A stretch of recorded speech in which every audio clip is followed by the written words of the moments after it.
অনেকেই মনে করতে পারো যে কালো কালো প্লাস্টিকে এটা আবার কি নিয়ে আসলো বাপু। এটা কিন্তু মুরগির চামড়া, আর মুরগির চামড়া বাবুকে দিয়ে আজকে আনা করিয়েছি, কারণ আজকে আলু দিয়ে তরকারি করবো এই কারণে। আর এই দেখো মুরগির চামড়াগুলো কিন্তু আমি ভিজানোর জন্য গরম পানি করে নিয়েছি। আর এই গরম পানিটা কিন্তু প্রচণ্ড পরিমাণে ফুটিয়েছি, কেন না ফুটলে গরম পানিতে দিলে লোমগুলো ভালোভাবে ছাড়ানো যায় না। আর দেখো ঠ্যাংগুলো আমি ভালো করে গরম পানিতে ভিজিয়ে নিয়েছি।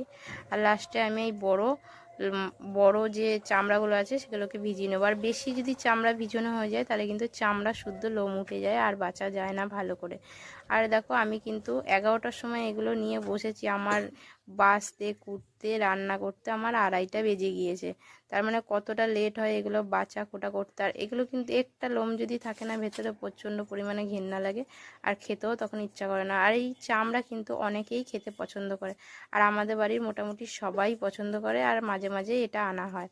আমরা বেশি আমাদের ভালো লাগে রুটি দিয়ে, আমরা রাত্রেবেলা রুটি দিয়েই খাই, আর দুপুরবেলা তো ভাতের সাথেই খাই। আমার তো খুবই ভালো লাগে। দেখো জিরে ফোড়ন দিয়ে দিয়েছি, শুকনো লঙ্কা আর তেজপাতা আর পেঁয়াজটা দিয়ে দিয়েছি। আর লাস্টে আমি আলুটা কিন্তু ভেজে নিয়ে পেঁয়াজের সাথেই ভেজে নিলাম।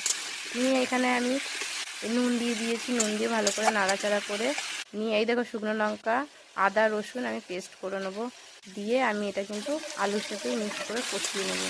নেওয়ার পরে এই যে মুরগির চামড়া আর যেগুলো বাছা খোটা ছিল সেইগুলো আমি লাস্টে দিয়ে দেবো। তার আগে কিন্তু গুঁড়ো মশলাগুলো দিয়ে নিয়েছি, তার মধ্যে একটু পানি দিয়ে ভালো করে কষিয়ে নিয়ে পানি ঢেলে দিয়ে ঢেকে রেখেছি।